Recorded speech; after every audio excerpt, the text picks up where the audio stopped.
Hi, welcome back. We've had some really rich discussion on monitoring for learning. We just have a few final questions for our viewers before we wrap the show up. So we're going to start with Ryan.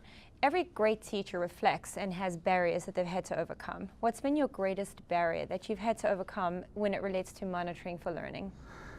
Quickly, I think it's a resource we all time, but then also patience.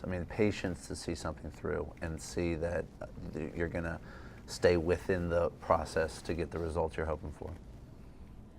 Trusting the process. So finding that I'm going to trust my students and not underestimate them, but actually relinquish the power, give them the opportunity to engage, and then make the changes necessary to make them successful.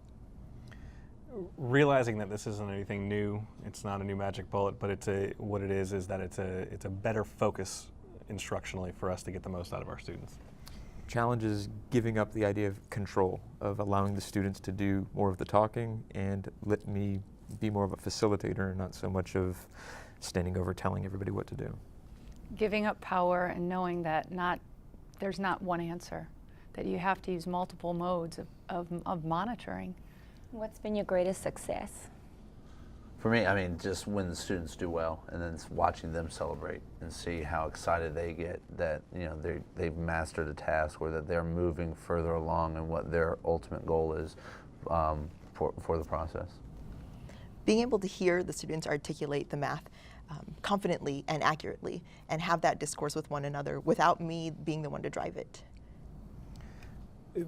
Seeing teachers build confidence with incorporating this monitoring for learning in the form of assessment into their instruction, and then those teachers finding it so valuable that they just want to continue their work on it and develop more. Having all students have meaningful conversation that doesn't result in fights or yelling or screaming, but actual mature conversations where they explain everything on every subject that they have. Watching a heated debate over something that is involving their work. Watching students get so energized that their volume in their voice increases, but it's passion. Best advice for a new teacher? Right, no. Be open and seek out assistance, seek out help. And I think every teacher can learn from another teacher, and I think that would be the best advice. Collaboration is huge, absolutely. Also making sure that monitoring is a priority. So it's one of the things that I'm not going to let drop by the wayside, because it's so valuable. It's one of those small things that you're going to do that's going to impact your instruction and your student learning hugely. And just as was mentioned before, getting good at one thing at a time and just focusing on that one thing, because it can become so overwhelming with what teachers are asked to do, to take everything and expect yourself to be the best at it, but just focusing on one thing to get good at. Yeah, I agree. Focus on one aspect and don't wait for weeks and weeks. You can start tomorrow with this. Just focus on hand signals for one day, see how that goes, and know that it's going to be tough, but if you keep to it and you stick with it, you'll have success. I'd say season yourself one season at a time. So take one thing and put it into your repertoire, and then add to yourself as you go along. Best analogy? I use the coach's analogy, but sorry. But that's just the background that it come from. And that's the thing, that it's a season. School year is a season, and that you got to build on these things. Picasso didn't paint a picture in a day.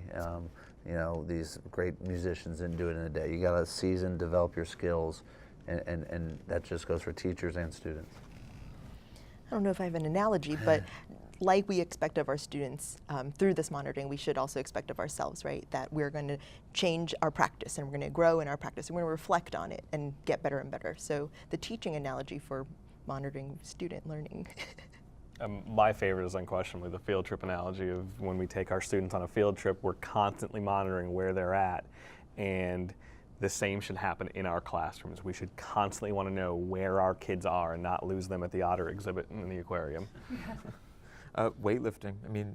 You can spot somebody with their weights and help them and make sure that they have all the right things, but they have to be the final one to pick up the weight, and that's how they're going to find results, not with me doing the weightlifting for them, but they have to do it. Great analogies. I have a quote. It has that analogy feel, but Confucius said, to know what you know and to know what you don't know. is the characteristic of one who knows. So in monitoring oneself, if you know what you know, and you know what you don't know, you really know things. So and that's for me. I'd really like to thank you for sharing your knowledge with us and offering such key advice as we discuss monitoring for learning. I think some of the biggest takeaways for me have been how essential it is to actually plan for that monitoring. And it's critical to have a game plan for your students for you to lead a student-centered classroom. Your students need to trust that you know exactly where they're going and that you have processes in place to help them get there, and that you've planned out your checkpoints for making sure that they're on track. Thank you very much as you have joined us for our show on monitoring for learning.